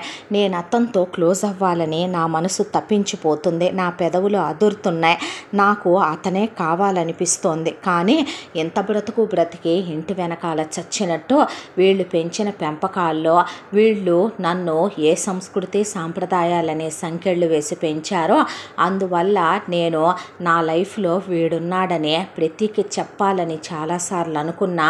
ఈ లైఫ్ ఎలా బాగుంది అనే దాంతో కావాలనే అసలు వీడనేవాడే ఉన్నాడని ఆకాష్ గారి టాపిక్ నేను ప్రతీక్ దగ్గర ఎత్తనే లేదు. అతనితో ప్రతి క్షణం నాకు చాలా హ్యాపీగా ఉంటుంది. అతని పెదవులు అలా నన్ను అతను అనుకోకుండానే 2-3 సార్లు తెలియకుండానే తాకాడు. ఎందుకో నా మనసులో ఏదో తెలియని స్పర్శ కలిగింది. కావాలని నేనే అతని మీద పడేదాన్నే. డబుల్స్ ఎక్కి మరే బైక్ మీద కూర్చున్నప్పుడు నా హృదయం అతని వీపుని తాకుతున్నప్పుడు అవి ఏమని చెప్పాలి, ఎలా చెప్పాలి, నేను ఆడదాన్నని నాకు గుర్తు చేస్తున్న క్షణాలు అతని గాలి తగిలిన పులకించిపోయేదాన్నే. ఆకాష్ గారితో నాకెప్పుడూ అలాంటి ఫీలింగ్స్ కలగలేదు. వాడు నన్ను చిన్నప్పటి నుంచి ఎన్నోసార్లు తాకినా నాకు ఒక అన్నయ్యలాగో తమ్ముళ్ళలాగో ఓ పరాయి వ్యక్తిలాగో మా నాన్నలాగో అనిపించేవాడు తప్ప ఏ రోజు కూడా వాడు నన్ను సాటిస్ఫై చేయగలిగిన ఒక మగాళ్ళ నాకు అనిపించేవాడు కాదు. దాంతోనే ప్రతీక్తో ఆ టైంని చాలా ఎంజాయ్ చేస్తూ హాలిడేస్కి కూడా ఇంటికి వెళ్ళాలనిపించేది కాదు. రోజు పాడు దరిద్రంలాగా వీడు నాకు వీడియో కాల్స్ చేయటం, రోజు నాకు కాల్స్ చేయటం, కొంప నుండి వీళ్ళు కాల్స్ చేయటం ఎదవ దరిద్రం. దాంతో చికాకు అనిపించినా తప్పక వీళ్లతో మాట్లాడేదాన్నే. ఇక సెలవులకి రానంటే ఒక దరిద్రపు గొడవ. దాంతోనే ఇంటికి వెళ్ళాలి. వెళ్ళినా వీళ్ళెవరికి తెలియకుండా గంటలు నైట్ అంతా టెర్రస్ మీదకి వెళ్ళి ప్రతీక్తో మాట్లాడుకునేదాన్ని. ప్రతీక్ కోసం వీళ్ళెవరికి తెలియకుండా షాపింగ్ చేసుకొని తీసుకెళ్లేదాన్ని. అవి ఇవి అనే తన కోసం చైన్ కొన్నాను, తన కోసం బ్రేస్లెట్ కొన్నాను, తన కోసం రింగ్ చేయించాను, తన కోసమని బైక్ కొనిచ్చాను, తనకి ఫోన్ కొనిచ్చాను. తనంటే నాకెంత ప్రాణం అంటే తను లేదే నేను ఉండలేనేమో అనిపించినా ఏం చేస్తాం, ఈ జన్మకే కర్మ. దాంతోనే అతని పేరులో ఉన్నటువంటి ప్రతి అక్షరాన్ని కూడా నా గుండెల్లోనే నేనే టాటూ చెక్కేసుకున్నాను. ఒక రోజున నా పిచ్చి ఎంత పెరిగిపోయిందంటే అతనిది నాదే కలిపి లెటర్స్ నా హృదయం మీద చెక్కిచ్చేసుకున్నాను, బీపీ అనే. అయితే ఆ విషయం తెలిస్తే వీళ్ళు అడుగుతారు ఏం చెప్పాలి అనే పిచ్చెక్కిపోయిన తర్వాత ఎలా ఆలోచించినా సరే నా ఆలోచనకి అంతు లేకుండా పోయింది. దాంతోనే అప్పుడే నా ఆలోచనకి ఎవరో ఆజ్యం పోసినట్టు అనిపించే అప్పటికప్పుడే గుర్తొచ్చింది మా అమ్మమ్మ పార్వతమ్మ. కాబట్టి బి అంటే భవ్య, పి అంటే పార్వతమ్మ. నాకు మా అమ్మమ్మ అంటే చాలా ఇష్టం కాబట్టి అమ్మమ్మ పేరు చెక్కించుకున్నానని చెప్పొచ్చులే అనుకున్నాను. అలా మొత్తానికి నేను ఎక్కడికక్కడ కథలు అల్లుకుంటూనే వచ్చేసాను వీళ్ళందరితో కూడాను. ఎందుకంటే నేను చెప్పొచ్చు ఇలా అతన్ని ప్రేమిస్తున్నానని వీడితోనో, వీడిని ప్రేమిస్తున్నానని అతనితోనో చెప్తే నా క్యారెక్టర్ మీద మచ్చపడుద్ది. వీడు దేన్నైనా ప్రేమిస్తే బాగుండని 1,00,000 దండాలు పెట్టుకున్నాను. కానీ ఈ ఆకాష్ గాడు దేనికి చెలించని ప్రవరాఖ్యుల్లాగా ఉండిపోయాడు. దాంతోనే నా క్యారెక్టర్ మీద నేను మచ్చేసుకోలేను, నేను బ్యాడ్ అనిపించుకోలేను. భవ్య అంటే పతివ్రత, భవ్య అంటే ఆ సప్త మహాదేవతల్లోని ఒకటే. భవ్య అంటే క్యారెక్టర్లెస్ది కాదు, భవ్య అంటే ఒకడికి ఐసైట్ ఇవ్వదు, భవ్య అంటే ఒకడికి పడిపోదు, భవ్య అంటే ఒకడిని టచ్ చేయనివ్వదు, భవ్య అంటే ఒకడి మీద క్రష్ కూడా పడదు. అలాంటిది నేను ఒక మగాడితో ప్రతిరోజు నా కళ్ళల్లో కాపురం చేస్తూ అతనితో నేను చెమట్లు పోసేంత నాకు నేనే ఫీల్ అవుతున్నానని తెలిస్తే వీళ్ళు నన్ను బ్రతకనివ్వరు. అలాగని నేను నా శీలాన్ని పోగొట్టుకోలేను. ఆ విషయం బయటికి తెలిసిందో నన్ను వీడు వదిలేస్తాడు, పెద్ద రచ్చ అయిపోద్ది. కాబట్టి ఒకటే నిర్ణయించుకున్నాను, ప్రతీక్ ఎప్పటికీ నా మనసులో తాళి కట్టని భర్తగా ఉండిపోతాడు. దాంతోనే ప్రతీక్ని నేనే ఇలా నాకు పెళ్ళి కుదిరింది అని చెప్పిన తర్వాత కూడా బ్రేకప్ ఫేజ్లో ఉంటే బయటికి తెచ్చుకున్నాను. అతను తాగి మత్తులో పడిపోయినప్పుడు ఎన్నోసార్లు డీప్గా అతన్ని లిప్ కిస్ చేసుకున్నాను, వాళ్ళ ఇంటికి తీసుకెళ్ళాను. ఆ తర్వాత ఇంట్లో వాళ్ళకి తెలియకుండా 50 lakhs ఇచ్చి నేనే అబ్రాడ్ పంపించుకున్నాను నా ప్రతీక్నే. ప్రతిరోజు అతనితో మెసేజ్లు చేసుకుంటాను, వీడియో కాల్స్ మాట్లాడుకుంటాను, ఫోన్లు చేసుకుంటాను. మనసులో నేను ప్రతి క్షణం అతని సొంతాన్ని, అతని భార్యనే, నేను అతని పిల్లలకే తల్లినే అన్నీ అనే ఫీలింగ్స్తోనే బ్రతుకుతున్నాను. ఈలోపు ఇక్కడ ఈ దరిద్రుడితో నాకు ఎంగేజ్మెంట్ అయిపోయిందే, ఈ చండాలపు వెధవతో నాకు పెళ్ళైపోయిందే. ఇప్పుడు వీడితో కాపురం చెయ్యించుకోవాలి. కానీ నేను ఒకటే అనుకున్నాను, వీడు నన్ను తాకితే ఆ తాకేది నా ప్రతీకే అనుకుంటే, వీడు నాతో కాపురం చేస్తే అది నా ప్రతీకే అని నేను ఊహించుకుంటే అప్పుడు నా ప్రతీక్ నా మనసులోనే ఉంటాడు. వీడు నా శరీరాన్ని ఆక్రమించగలడేమో కానీ నా మనసునైతే ఆక్రమించలేడు కదా. వీళ్ళు నాకు ఇంటి పేరు ఇవ్వగలరు, లగ్జరీస్ ఇవ్వగలరు, కానీ నా మనసులో ఉన్న నా ప్రతీక్ని అయితే చంపేయలేరు కదా. ఇప్పుడు వీడితో కాపురం చెయ్యాలి. వీడు ముట్టుకుంటే నాకు అసహ్యం, వీడు తాకితేనే నాకు తేళ్ళు జెర్లు పాకినట్టు ఉంటుంది, గొంగళి పురుగులు ముట్టుకున్నట్టు ఉంటుంది. కానీ అదే నా ప్రతీక్ని తలుచుకుంటే నాకు పువ్వుల పాన్పు మీద పడుకున్నట్టుంటుంది. తను చూసే చూపుతోనే పులకించిపోతాను నేను. ఇక మొదటి రాత్రికి ఏర్పాట్లు చేస్తున్నారంట దరిద్రానికి. ఈరోజు నా మనసుని శరీరాన్ని కూడా ఇప్పుడు నేను సిద్ధం చేసుకోవాలి అన్నిటికీ అని రాసుందే. ఇప్పుడు చెప్పు, అవన్నీ చదివిన తర్వాత ఒక మగాడి ఫీలింగ్ ఏంటంటావు? పర్వాలేదులే, నా మరదలు వర్జినేలే, మనసు ఎవరికైనా ఇవ్వనివ్వు, శరీరం నాకే ఇస్తానంటుంది కదా అని దాని శరీరంతో ఒక వేశ్యతో కాపురం చేసినట్టు చెయ్యాలంటావా? నేను ఒకవేళ దాని ఒంటి మీద చెయ్యేసి తాకినా అది వాణ్ణే నాలో చూసుకుంటూ, నాలో వాణ్ణే తలుచుకుంటూ కాపురం చేస్తుంటే అప్పుడు అది నాతో కాపురం చేస్తున్నట్ట, వాడితో కాపురం చేస్తున్నట్ట? రేపు పుట్టే పిల్లలు అది నాకు పుట్టారనుకుంటుందా? లేకపోతే మెంటల్లీ అది వాణ్ణే మొగుడని ఫిక్స్ అయిపోయింది కాబట్టి వాడికి పుట్టారనుకుంటుందా? అంతా దాంట్లో అది పతివ్రతగా ఉండాలి, మహాపతివ్రత అనే ట్యాగ్ లైన్ కావాలి దానికి, అది దేవతగా ఉండాలి. కాబట్టి మా అమ్మా నాన్న దృష్టిలో అది ది గ్రేట్ మేనగోడలు, వాళ్ళ అమ్మా నాన్న దృష్టిలో అది గ్రేటెస్ట్ కూతురు, దాని చెల్లెలి దృష్టిలో అది గొప్ప అక్క, నా దృష్టిలో అది చాలా మంచి మరదలు, ప్రపంచం దృష్టిలో ఈశ్వరి మహేశ్వరరావు మేనగోడలు, సుభాషిణి వెంకటరావుల కూతురు. ఆ దేవతలు కూడా పక్కకు జరిగి స్థానం ఇచ్చేంత గొప్ప పతివ్రత అనే ట్యాగ్ లైన్తో ఉండాలి. కానీ మనసులో తలుచుకున్న వేరే వాడినే అది తప్పే కదూ. అలాంటిది అది ఓపెన్గా వాడితో ప్రతి రాత్రి చెమట్లు పట్టేంతగా ఒక ఆడది కలలోనే మగాడితో కాపురం చేస్తుందంటే ఏం చేస్తుందో ఉప్పు కారం తింటున్నావు కదే, నువ్వు ఆడదానివేగా, నీకు ఆ మాత్రం తెలీదా? దాంతో అప్పటికే అది గదిలోకి వచ్చిన తర్వాత వెళ్ళి నేను కిటికీ దగ్గర నిలబడ్డాను. ఆ తర్వాత పాల గ్లాస్ తీసుకొని నుంచుంటే వెనక నుంచి వెళ్ళి అనుకోకుండా కౌగిలించుకుంటే చాలా జుగుప్సగా విదిలించినట్టుగా చిరాగ్గా మొహమంతా అదోలా పెట్టడం నాకు ఎదురుగా ఉన్న అద్దంలో కనిపించింది.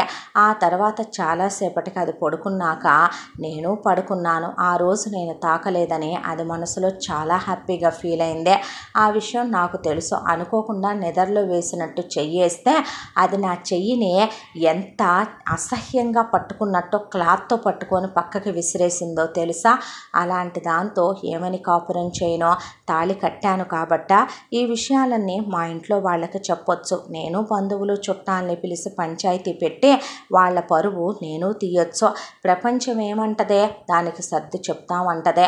మా ఇంట్లో వాళ్ళు ఏమంటారు, ఒక గంగకి తీసుకెళ్ళి గంగా స్నానం చేయించి దాన్ని పతివ్రతగా మేము దాని మనసులో ఉన్న మలినాన్ని మేము దానికి బ్రెయిన్ వాష్ చేసేసి దాని మనసును మార్చుకొస్తాము. మా ఇంట్లో వాళ్ళకి అది వర్జిన్ అయితే చాలు, ఆ వర్జినిటీ ఎక్కడికి పోలేదు కదా, కాబట్టి నువ్వు దాంతో కాపురం చేసే పిల్లల్ని కను, కొన్నాళ్ళ తర్వాత అదే మొగుడని పిల్లలని సంసారం అని అడ్జస్ట్ అయిపోయి ఉంటుంది అని. నిజానికి దానికి లగ్జరీలు కావాలి, ఆ లగ్జరీలతో పాటు మొగుడుగా నేను కావాలి. ఎందుకంటే వీళ్ళందరూ ఫస్ట్ నుంచి అన్నారు కదా, కాబట్టి ఇప్పుడు అది ఎవరితో చెడు అనిపించుకోలేదో. దాని ప్రతిగ్గాడు ఇప్పుడు వాడు ది బెస్ట్ కెరియర్లో ఉండాలి కాబట్టి వాడిని అబ్రాడ్ పంపించుకుందే. ఏమని చెప్పను, ఎన్నని చెప్పను, చిన్నప్పటి నుంచే అదే ప్రాణం అనుకున్నాను, అదే ప్రపంచం అనుకున్నాను, అదే సర్వస్వం అనుకున్నాను. అలాంటిది ఇంకొక ఆడపిల్ల అయితే చెప్పలేదని అనుండేవాడినేమో బహుశా, కానీ దాన్ని ఆ మాట అనుకోలేకపోయాను. దాంతోనే కావాలనే కోపం, విసుగు, చిరాకు నా లైఫ్లో నుంచి వెళ్ళిపోతేనైనా వాడి దగ్గరికి వెళ్ళిపోద్దేమో, దానికి నచ్చిన లైఫ్ అది లీడ్ చేస్తుందేమో. ఎవరైనా ఫస్ట్ వచ్చిన దానికన్నా సెకండ్ వచ్చింది ఎప్పుడు బెటర్ ఆప్షనే అనుకుంటారు. దట్టు నేను దాన్ని టార్చర్లు పెడుతున్నాను కాబట్టి అది హింసలు తట్టుకోలేక వెళుతోంది కాబట్టి అది ఎక్కడికి వెళ్ళదు. సెకండ్ ఆప్షన్ ప్రతీక్నే తెచ్చుతుంది వాళ్ళ అమ్మా నాన్నల దగ్గరికి. అప్పుడు వాళ్ళ అమ్మా నాన్న కూడా ఒప్పుకుంటారు. అప్పుడు కులం గుర్తురాదు, అప్పుడు వాడి స్టేటస్ గుర్తురాదు, వాడి ఫ్యామిలీ ఏంటనేది గుర్తురాదు. ఎందుకంటే నేను ఎటు మంచోడిని అనుకొని ఇచ్చి చేస్తే నేను మంచోడిని కాదు కాబట్టి వాళ్ళ అమ్మాయిని కావాలనుకునే వాడికి ఇచ్చి చేస్తే వాళ్ళ అమ్మాయి సుఖపడుద్ది అనే దాంతో ఇచ్చి చేసుకుంటారు. దాంతోనే వాళ్ళని అలా మాట్లాడాను. మా అమ్మా నాన్నలు వాళ్ళ అమ్మా నాన్నలు నిజంగానే కరెక్ట్ కాదు.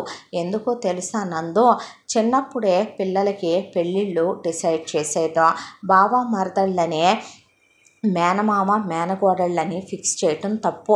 పెద్ద అయిన తర్వాత వాళ్ళ మనసులు వేరే వాళ్ళ దగ్గర ఉంటున్నాయి, మనుషులు మాత్రమే ఇక్కడ ఉంటున్నారు. కులమనో కుటుంబమనో లేదంటే ఆస్తులనో రక్త సంబంధాలనో అమ్మా నాన్నలు ఒప్పుకోరనో అత్తమామలు ఒప్పుకోరనో చేసుకునే పెళ్ళిళ్ళల్లో ప్రేమ ఉంటుందంటావా? నేను ఇప్పుడు తన ఒంటి మీద చెయ్యేస్తాను, తనతో క్లోజ్ అవుతాను, అది నేనా లేకపోతే ఆ ప్రతీక? అలా ప్రతిరోజు అనుకుంటూ నేను బ్రతకలేను, అది నా వల్ల కాదు కూడా. అందుకే తన తాకలేదు, అందుకే తను అసహించుకున్నాను, అందుకే తన నుండి దూరం కావాలనే ప్రతిరోజు టార్చర్ చేశాను మాటలతో.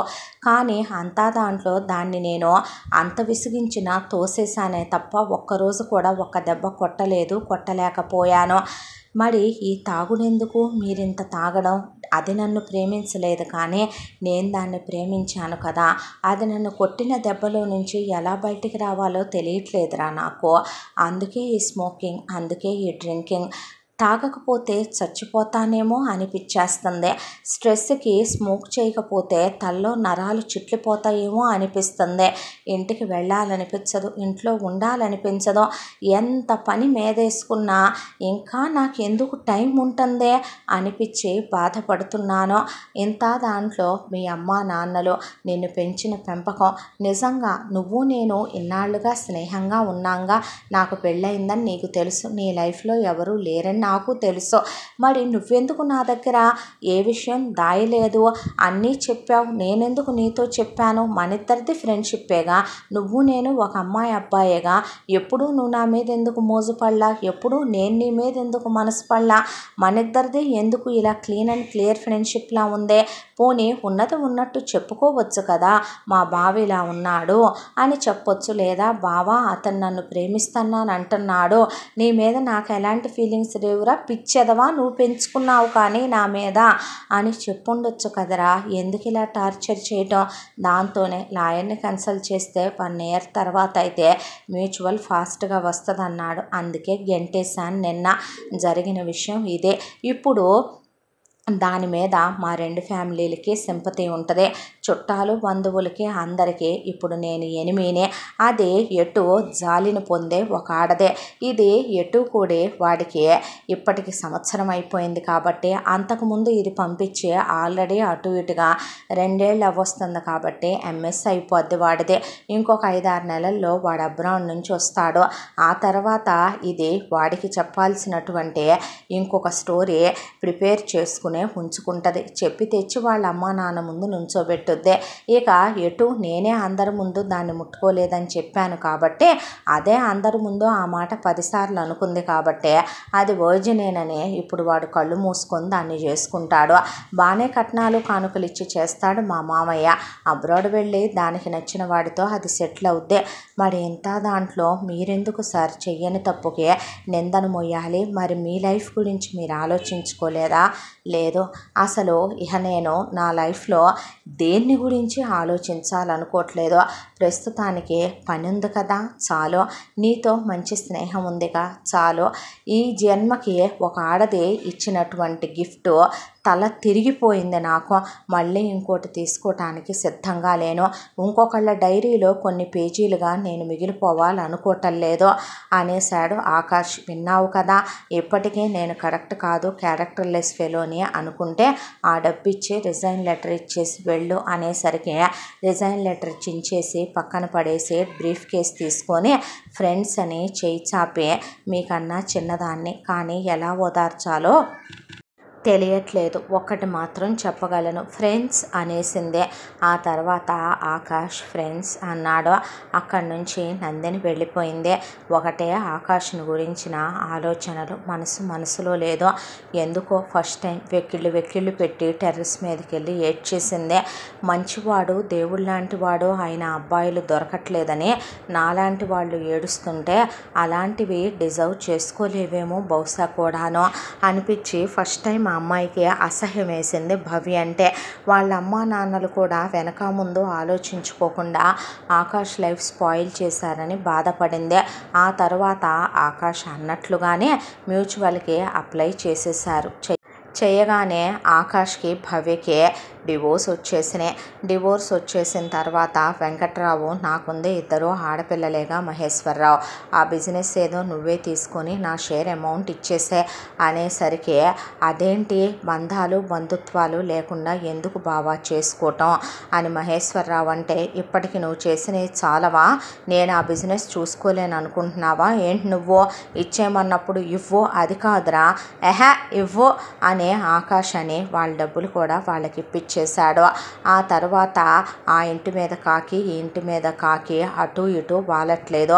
ఈశ్వరి పలకరించాలనుకున్నా మహేశ్వరరావు పలకరించాలనుకున్నా జన్మకి సరిపడా బుద్ధి చెప్పారులే అన్నయ్య అని సుభాషిని మీకు దండం, మీ బంధుత్వానికి దండం అని వెంకట్రావు, బాగా మా అక్కనిచ్చి చేసినందుకు బుద్ధొచ్చింది మాకని నవ్య, దయచేసి నన్ను ఇంకోసారి మాట్లాడాలని ప్రయత్నించొద్దు నాతో అని భవ్య మాట్లాడుతూ, ఈలోపు ఆకాష్ చెప్పినట్టుగా అక్కడ ప్రతీక్ది చదువైపోవటం జాబ్ రావటం అయిపోయి భవ్య ఒకరోజు ఫోన్ చేసి ఏడ్చింది. ఫోన్లో ఏడ్చేసరికి అమెరికా నుంచి ఇమ్మీడియట్గా ఇండియాకు వచ్చాడు ప్రతీక్. వచ్చిన తర్వాత ఇలా చిన్నప్పటి నుంచి వీళ్ళు మా బావతో పెళ్ళి అనుకున్నారంట, ఆ విషయం మాట మాత్రం కూడా నాకు చెప్పలేదు, సడన్గా ఇంటికి రమ్మనమన్నారు, మ్యారేజ్ అన్నారు, దాంతో కాదంటే మా మీదొట్టే మేము చచ్చిపోతామని మా అమ్మ నాన్న మా అత్తయ్య మామయ్య బలవంతం చేశారు, నువ్వా వాళ్ళ అంటే ఎంతైనా కని పెంచిన వాళ్ళు కాబట్టి కాదని లేకపోయాను. ఆ తర్వాత మా బావను పెళ్లి చేసుకున్నాను. మా బావ ఫస్ట్ నైట్ రోజు నన్ను ముట్టుకోలేదు. ఇక్కడున్న వాళ్ళందరికీ ఆ విషయం తెలుసు. విషయం ఏంటా అంటే అంతకుముందు కాలేజీలో ఒక దాన్ని లవ్ చేశాడంట, దాంతో బ్రేకప్ అయిపోయిందంట, అది వెళ్ళిపోయిందనే దాంతో నన్ను టార్చర్ చేయటం మొదలుపెట్టాడు. ఆ నరకాన్ని భరించలేక రీసెంట్గానే డివోర్స్ అయినాయి అని చెప్పింది భవ్య. దాంతో ప్రతీక్ ఇప్పుడు షోల్డర్ ఇచ్చాడు భవ్యకి. ఆ తర్వాత ఇద్దరూ కలిసి బయటికి వెళ్ళి రావటం, భవ్యని వాళ్ళ ఇంటికి తీసుకెళ్ళటం, టైం స్పెండ్ చేయటం, ఆ తర్వాత ఇక సినిమాకి వెళ్ళి రావటం, షాపింగులకి వెళ్ళి రావటం, భవ్యకి తను తినిపించటం, ఒళ్ళో పడుకోబెట్టుకోవటం. భవ్య కూడా కొన్నాళ్ళు డివోర్స్ ఫేజ్లో ఉండే జస్ట్ ఒక 1 మంత్లో ఆ ఫేజ్లో నుంచి బయటకు వచ్చేసింది ప్రతీక్ వల్ల. ఆ తర్వాత ఇక ప్రతీక్ ఒక రోజున భవ్యనే, నేను నిన్ను ప్రేమించాను, ఆ విషయం నీకు తెలుసు, మనిద్దరం పెళ్లి చేసుకుందాం, ఇప్పటికైనా జరిగిపోయిందేమీ లేదు, వీళ్ళందరికీ దూరంగా వెళ్ళిపోయి హ్యాపీగా ఉందాంరా అని చెప్పాడు. ఈసారి భవ్యకి ధైర్యం వచ్చిందే.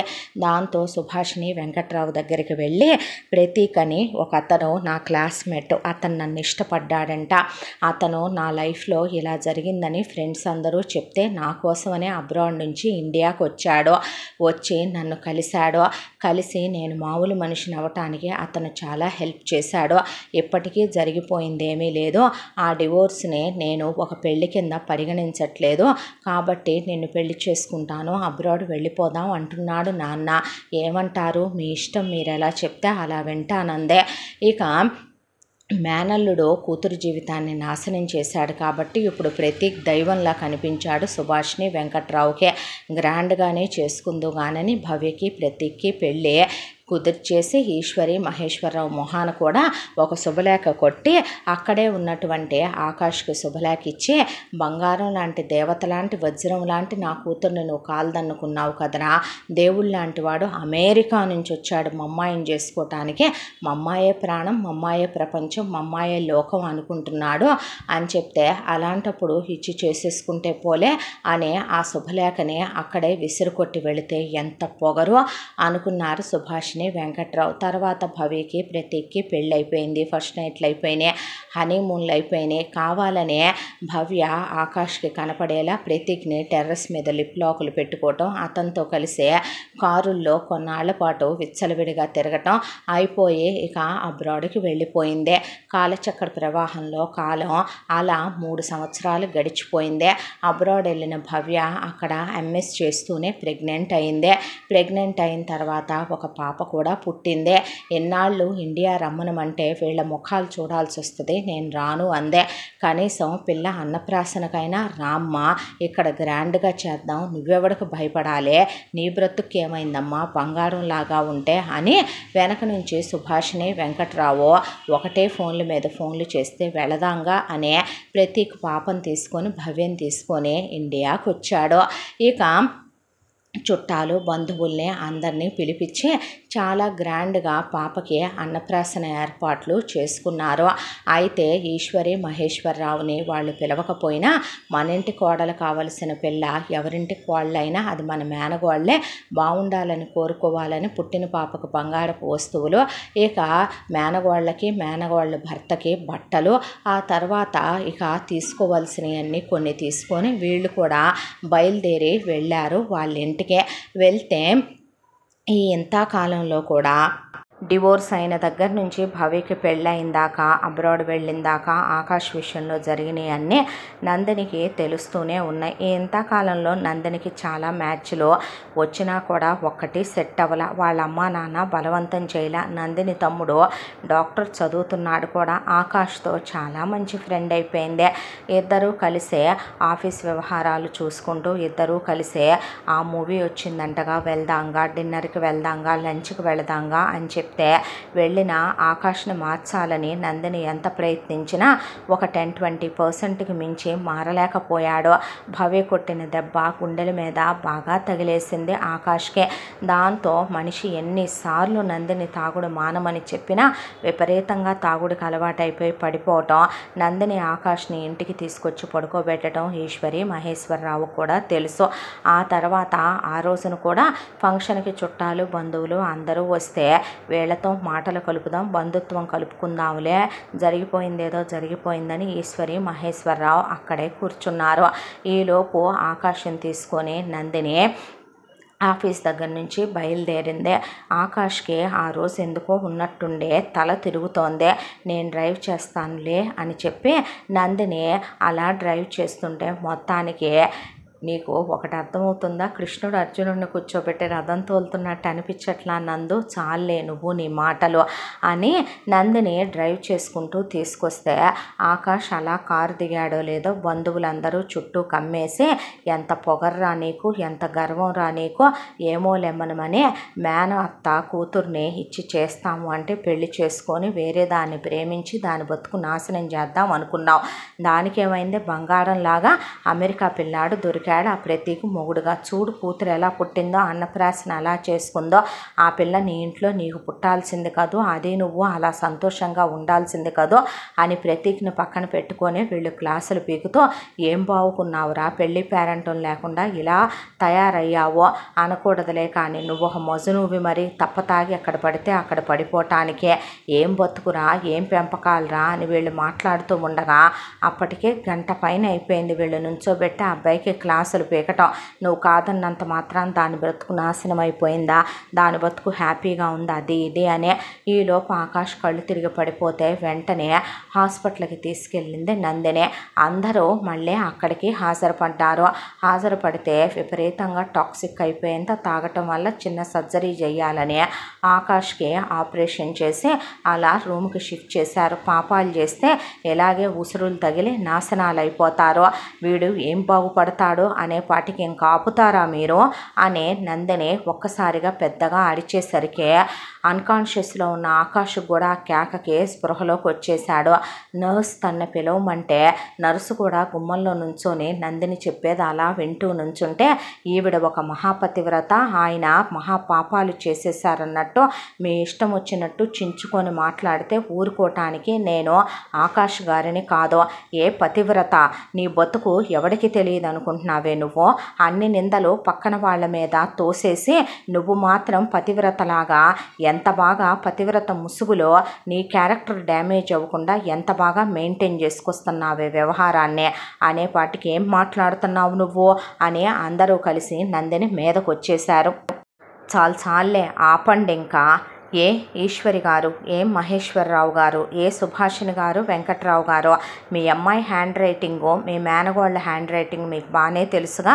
ఈవిడికి డైరీలు చెక్కుకునే అలవాటు ఉందిగా చిన్నప్పటి నుంచి, ఇది ఈవిడ హ్యాండ్ రైటింగేగా అనే ఆకాష్ ఫోన్ తీసుకొని ఆకాష్ ప్రతి పేజీని భవ్య రాసిన డైరీని అతను ఫోటోలు తీసుకొని ఉంచుకున్నాడు. ఆ ఫోను ఎటు పాస్ లాకో నందినికి తెలుసు. ఓపెన్ చేసేసి చూడండి మీ అమ్మాయి చరిత్ర, మీ అమ్మాయి ఏం చేసిందో. మీ మేనల్లుడు ఎవరిని ప్రేమించలేదండి, ఎవరితోనూ కాల్ జారలేదు, కానీ మీ అమ్మాయి మనసులోనే ఇప్పుడు మీరు అల్లుడు అనుకుంటున్నారే, ఇతగాడితో మీ అమ్మాయి చేసిన దాన్ని వ్యభిచారం అంటారా, సంసారం అంటారా? మీ అమ్మాయి మనసులో ఒకడిని పెట్టుకొని శరీరం ఒకడికి ఇవ్వటానికి సిద్ధపడిపోయి చేసుకుంది పెళ్ళి. మీ మేనల్లుడు డబ్బుల కోసం మీ అమ్మాయిని చేసుకున్నాడా, మీ అమ్మాయి డబ్బుల కోసం మీ మేనల్లుడిని చేసుకుందా? ఇక్కడికి వచ్చిన చాలామంది ఇల్లాళ్ళు, పిల్లల్ని కన్న తల్లులైనటువంటి ఆడవాళ్ళు చాలామంది అంత నిర్దయగా తన గురించి మాట్లాడారే. చిన్నప్పటి నుంచి తను చాలామంది అమ్మాయిలు తన వైపు తిరుగుతున్నా సరే తను తన మరదలుందని చెప్పాడు. మరి ఈ పతివ్రత ప్రతీక్ ఎందుకు చెప్పలా, చెప్పిందా నీకు నువ్వు ప్రేమించేటప్పుడు అనేసరికి ప్రతీక్ తల కింద కొంచేసి లేదన్నట్టు తల దించేశాడు. దించేసేసరికి అందరూ ఆ డైరీలు చదివి అందరూ అవ్వా అని నోటి మీద ఏలేసుకొని నుంచొని, భలే బ్రహ్మాండమైన పెంపకం పెంచావు సుభాష్ని కూతుర్నే, చిచ్చే అనేసరికి మీ అబ్బాయి దేవుడండి, ఆయన వేరే మగాడిని మనసులో తలుచుకుంటూ ఆయనతో కాపురం చేస్తానన్న ఒక ఆడది మరదలైనా సరే దాని శరీరాన్ని పంచుకుంటే చాలే అనుకోలేదు. మరదలి మనసులో తను లేనప్పుడు ఆ శరీరం కూడా తనకు అక్కర్లేదు అనుకున్నాడు. దీని బ్రతుకు నిలబెట్టడం కోసం కావాలనే నాటకమాడి మరి లైఫ్లో నుంచి దీన్ని గెంటేశాడు, విడాకులు ఇచ్చాడు, తాగుడికి బానిసైపోయాడు, పిచ్చోళ్ళలాగా తయారైపోయాడు. ఇలాంటి ఎంతమంది అబ్బాయిల జీవితాల్లోకి వెళ్ళి బ్రతుకుల్ని మంట గలుపుతున్నాయో తెలుసా మీకు? ఇలాంటివే బంధాలు బంధుత్వాలకి విలువిచ్చే వాటిలా మహాపతివ్రతలనే ముసుగులో అమ్మా నాన్నలతో చుట్టాలతో బంధువులతో మంచివాళ్ళు అనిపించుకుంటూ అవతల ప్రేమించిన వాడి దృష్టిలో క్యారెక్టర్ డ్యామేజ్ అవ్వకుండా ఉంటూ వీళ్ళు చేసుకున్న వాళ్ళని హింసలు పెడుతూ ఉంటారు. ఇలా చేసే అబ్బాయిలు ఉన్నారు, ఇలా చేసే అమ్మాయిలు ఉన్నారు. నరికి పోగులు పెట్టాలి ఇలాంటి వాళ్ళనే. లైఫ్లో నాలాంటి ఒక అమ్మాయి ఏమనుకుంటుందో తెలుసా? సార్ లాంటి వాళ్ళు ప్రపంచం మొత్తం వెతుకుతున్నా దొరకట్లేదండి నాకు. అలాంటి ఒక మగాడు దొరికితే నా జీవితాన్ని అర్పించాలని చూస్తున్నాను నేను పెళ్ళనే దాంతో. కానీ భూతద్దం వేసి దొరికిన ఆయనంత క్యారెక్టర్ ఉన్నోడు ఎక్కడా కనిపించట్లేదని ఏడుస్తున్నారు నాలాంటి అమ్మాయిలో. ఆయనంత ప్రేమించే మగాడు ఎవరికీ దొరకడు, కానీ నాలాంటి వాళ్ళకి దొరకరు చూసారా? అలాంటి అమూల్యమైన వజ్రాలు ఇలాంటి క్యారెక్టర్లెస్ చీప్ వాటికి దొరుకుతారు చూసారా అనే పాటికి ఇక మేనల్లుడిని ఏం మాట్లాడాలో అర్థం కాక సుభాష్ని వెంకట్రావు క్షమించయ్యా అనే పక్కకు నుంచున్నారు. ఈశ్వరి, మహేశ్వరరావు మమ్మల్ని క్షమించు నాన్న, నిన్ను అర్థం చేసుకోలేదని కొడుకుని బ్రతిమిలాడారు. తర్వాత ఆకాష్కి తగ్గిపోయిన తర్వాత ప్రతీక్ని తీసుకుని ఇక భవ్య మళ్ళీ ఫారెన్కి బయలుదేరబోతుంటే ఇదంతా నిజమే కదూ, నువ్వు చేసావు కదూ అని సుభాష్ని అన్న తర్వాత భవ్య తల వంచేసిందే. లాగి దవడబెట్టి కూతుర్ని తీసి ఛీ ఏం బతికే నీదే అని పంపించేసిన తర్వాత ఫ్లైట్లో వెళుతున్నప్పుడు భవ్యకి గుర్తొచ్చిందే, ఏ ప్రతీక్ అయితే ప్రేమించాడని పెళ్లి చేసుకుందో పెళ్ళైన కొత్తల్లోనే కొన్నాళ్ళ లైఫ్ బాగుంది. కొన్ని రోజుల ఇంటిమేషన్ల తర్వాత ఎంఎస్లో జారమన్నాడు, ఉద్యోగం చేయాలన్నాడు. తర్వాత ప్రెగ్నెంట్ అయింది. రోజు గొడవలు, వారానికి ఒకసారైనా చేయి చేసుకుంటాడు. స్మోకింగ్, డ్రింకింగ్ అలవాటు ఉంది. తన్నేమీ స్పెషల్గా చూడడు. 1 సంవత్సరం తర్వాత పూర్తిగా ఆకర్షణ తగ్గిపోయింది. ఇంటి పని, వంట పని, పైగా ఉద్యోగం అన్నీ తనే చేసుకోవాలి. పిల్లల్ని కని తీరాలన్నాడు. పాపని కన్న తర్వాత పాపకి పేరు పెట్టే విషయం దగ్గర నుంచి ప్రతిదీ తనే డిసైడ్ చేస్తాడు. తన ఇంట్లో వాళ్ళకి డబ్బులు పంపుతాడు, వాళ్ళని తెచ్చి ఇక్కడ ఉంచుకుంటాడు. తన లైఫ్ నిజంగానే హ్యాపీగా ఉందా? ఇన్నాళ్ళు బావ మీద గెలిచానని, బావ ఓడిపోయాడని గర్వంతో అహంకారంతో విర్రవీగిపోయింది తను. నిజానికి గెలిచింది బావ తన. ఈరోజు ఆకాశం అంతా కనిపిస్తున్నాడు ఆకాష్. ఒకసారి ఆకాశం వైపు చూసి ఉమ్మింది తను. ఉమ్మి ఆకాశాన్ని చూస్తుంటే వాడు గుర్తొస్తున్నాడని ఎన్నోసార్లు ఉమ్మేసిన రోజులున్నాయి. ఈ రోజు అదే ఆకాశం తన తల మీద గొడుగై నడిపిస్తున్నట్టు అనిపించింది. అతని జీవితంలో తను కోల్పోయినటువంటి స్థానం, తను చేసినటువంటి తప్పు తొలిచేయటం మొదలుపెట్టింది. దేవుళ్ళంటి భావన కాదనుకొని ప్రతిజ్ఞ చేసుకొని తను సాధించింది ఏంటి?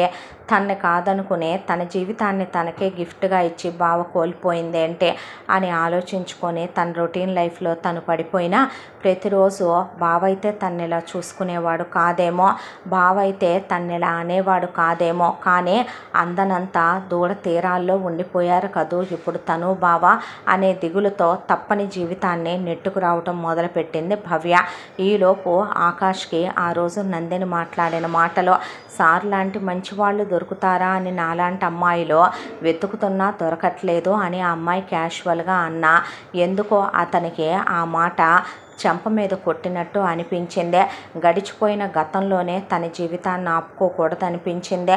ఇన్నాళ్ళు వాళ్ళ మధ్య ఉంది పవిత్రమైన స్నేహం, దాన్ని ఎందుకు ఇంకో స్టెప్ ముందుకు తీసుకెళ్ళకూడదో, ఆమెను ఎందుకు తను వివాహం చేసుకోకూడదో, దాంతోనే ఆమెతో ఇప్పుడు ఇన్నాళ్ళు స్నేహితురాలుగా అన్నట్టుగా ఉన్నాడు, ప్రియురాలుగా అన్నట్టుగా ఆమెను చూడటం మొదలుపెట్టాడు. నందిని చూడటానికి అందగత్తె కాకపోయినా సెల్ఫ్ రెస్పెక్ట్ ఉన్న ఒక అమ్మాయి, చాలా మంచిది, ఉన్నత వ్యక్తిత్వం ఉన్నదే. దాంతోనే డైరెక్ట్గా వాళ్ళ ఇంటికి వెళ్ళి నందినిని తను పెళ్లి చేసుకుంటానని, నందిని అంటే తనకిష్టమని అనేసరికి నందిని అలా చూస్తూ నుంచుంటే, ప్రమాణం చేసి చెప్తున్నానురా, నా ఊహల్లో నా మనసులో కూడా నువ్వు తప్ప ఎవరు ఉండరు, నేను ఎవరు ఉండేలా ఇప్పుడు లేనని నీకు తెలుసు, నా లైఫ్ అంతా నువ్వే ఉంటావు నందు అని చెప్పిన తర్వాత వాళ్ళకే అబ్బాయిని కాదంటానికి కారణాలు లేవు. నందిని తల్లిదండ్రులకి, నందినికి ఆకాష్ గురించి నిజంగానే తెలుసు, అతని మనసులో ఇప్పుడు భవ్య లేదు అని. దాంతో సరే అంది పెళ్ళికే. సురేష్ హ్యాపీగా ఉండండి అని చెప్పాడు ఆకాష్ నందినికి. గ్రాండ్గానే పెళ్లి చేసుకుందాం అని ఆకాష్ ఇంటికి వెళ్ళేసరికి ఈశ్వరి, మహేశ్వరరావు కూర్చుంటే సుభాషిణి, వెంకట్రావు వచ్చారు. వచ్చి మమ్మల్ని క్షమించల్లుడు, తప్పు మా వల్లే జరిగిపోయింది కాబట్టి మేమే దిద్దుకుంటాము, పెద్దది ఎటుకూడే ఎంత పని చేస్తుందని అనుకోలేదు, పెద్దదాన్ని నీకు ఇచ్చి చేసి అది ఇలా చేసిపోయింది కాబట్టి మేమే ఆ తప్పుని దిద్దుకుంటాం, చిన్నదాన్ని నవ్యని నువ్వు చేసుకోయ్యా అంటే ఎప్పుడూ లేనిదే ఆకాష్ పడి పడి పడి పడి పగలబడి నవ్వాడు. అక్కడ ఉన్న నందిని, కౌసల్య, రామ్మూర్తి, సురేష్ కూడా అలా చూస్తూ నిలబడ్డారు. దేనికల్లుడు నవ్వుతున్నావంటే, మీ పెద్దమ్మాయి డైరీలో కొన్ని పేజీలుగా మిగిలిపోయాను, మీ చిన్నమ్మాయికి ఎలా మిగిలిపోతానా అని. ఏమే ఒక వాట్సాప్ మెసేజ్గా మిగిలిపోతానా, లేకపోతే ఒక ఫేస్బుక్లో లైక్గా మిగిలిపోతానా అనేసరికి అదేంటి అల్లుడు అంటే, అదే అంత ప్రేమ ఆయన నడిపిందంటే ఇదెవరిని ప్రేమించలేదని ఎలా అత్త అనుకోమంటావో అనేసరికి నవ్య ఏమీ మాట్లాడలా. చూసావా నాన్న, నీ చిన్న మేనగోళ్ళు కూడా ఏమీ మాట్లాడకుండా ఎలా నుంచుందో, ఇష్టపడ్డావా నువ్వెవరినైనా అంటే ఆల్రెడీ అది 6th క్లాస్ నుంచే ఒకడితో లవ్లో ఉందే, అతనితో ఇంటిమేషన్లు కూడా అయిపోయినాయి. మీ మాటను కాదనలేకే అది ఇప్పుడు నన్ను పెళ్లి చేసుకోవటానికి ఒప్పుకొని వచ్చిందే. ఇప్పుడు నన్ను పెళ్లి చేసుకున్న తర్వాత నేనేమవుతాను మరి దేనికి అని అడిగాడు ఆకాశం. అడిగేపాటికి కూతుళ్ళని పెంచటం చేత కాలేదు నీకని మహేశ్వరరావు చెల్లెల్నే, నా కర్మ కొద్దీ ఇలాంటి వాళ్ళు పుట్టారు, నువ్వు చేసిన గారాబంతో నీ కూతుళ్ళు ఎలా తయారయ్యారని సుభాషిణి వెంకట్రావునే నా కొడుకు బతుకుని నాశనం చేసింది చాలదా నీ మేనగోడలతో పెళ్లి చేసి మళ్ళీ ఏం చేద్దాం అనుకుంటున్నావని ఈశ్వరి మహేశ్వరరావునే వీళ్ళల్లో వీళ్ళు తిట్టుకుంటూ ఉండగానే వాళ్ళకి నందినిని పెళ్లి చేసుకుంటానని ఆకాష్ చెప్తే ఆ అమ్మాయి నిజంగానే ఒక దేవతలా కనిపించేసిందే. అమ్మో వీళ్ళని చేసుకునే బదులు ఆ అమ్మాయిని చేసుకోవటమే చాలా బెటర్ అని ఏ కులం ఏ మతం ఏంటి అని అడగకుండా నందినికి ఆకాష్కి చాలా గ్రాండ్గా పెళ్లి జరిగిపోయింది. ఫస్ట్ నైట్లు అయిపోయినాయి, హనీమూన్లకు వెళ్ళొచ్చారు. వాళ్ళేమీ పిల్లల్ని కనకూడదు అనుకోలేదు. వెంటనే కిడ్స్ ప్లాన్ చేసుకున్నారు. ట్విన్స్ పుట్టారు. పిల్లల్ని పెంచుకుంటూ ఈశ్వరి మహేశ్వరరావు ఇప్పుడు రిటైర్మెంట్ ఇలా ఎంజాయ్ చేయనా అన్న తర్వాత ఇక సుభాషిణి వెంకట్రావు రెండో కూతురు ప్రేమించిన వాడి కాళ్ళు పట్టుకొని మళ్ళీ వాడికిచ్చి పెళ్లి చేసుకొని వాడు అసలు పని పాట చేయక తెచ్చి వాడిని ఇల్లరికి ఇంట్లో పెట్టుకొని తల బద్దలైపోతూ ఒకవైపున పెద్ద కూతురు మొగుడు తంతన్నాడు తిడుతున్నాడని మళ్ళీ రెండో కాన్పని అక్కడి నుంచి ఫోన్ చేస్తే అయిపడుతూ ఇక్కడ నవ్యకు పురుళ్ళు పోసుకుంటూ రోజు ఏడుచుకుంటూ బతుకుతున్నారు సుభాషిణి వెంకట్రావు. ఇంతలోపు ఆకాష్ మాత్రం చాలా హ్యాపీగా నందినిని తీసుకొని చక్కగా ఒక విల్లా కొనుక్కొని అక్కడికి వెళ్ళిపోదామా ఇక్కడి నుంచి అని ఫ్యామిలీని షిఫ్ట్ చేసేసి హ్యాపీగా తన అత్త మామలతో కొడుకులా ఉంటూ తన బావమరిది చదువైపోతే అబ్రాడ్ ఎండి కోసం పంపించి తర్వాత అబ్బాయి పెళ్లి చేసి హాస్పిటల్ పెట్టించి తన భార్యతో తన బిడ్డలతో సంతోషంగా తన జీవితాన్ని గడుపుతున్నాడు. మరదలి మనసులో తను లేనప్పుడు తన మనసులో కూడా ఆమె ఉండక్కర్లేదు కదా, కాబట్టే ఇప్పుడు నందిని ఆకాష్గానే అతను ఉండిపోయాడు. ఇంతటితో ఈ కథ సమాప్తం. మళ్ళీ మరొక మంచి కథతో కలుసుకుందాం. ఇంత మంచి కథను మనకు అందించిన కథా రచయిత్రి జి యామిని శ్రీనివాస్ గారు. మరో మంచి కథతో మీ ముందుకు వస్తాను. తప్పకుండా మన ఛానల్ని లైక్ చేయండి, షేర్ చేయండి, సబ్స్క్రైబ్ చేయండి, బెల్ ఐకాన్ క్లిక్ చేసి ఆల్ అనే బటన్ని ప్రెస్ చేయడం మర్చిపోకండి. Thank you.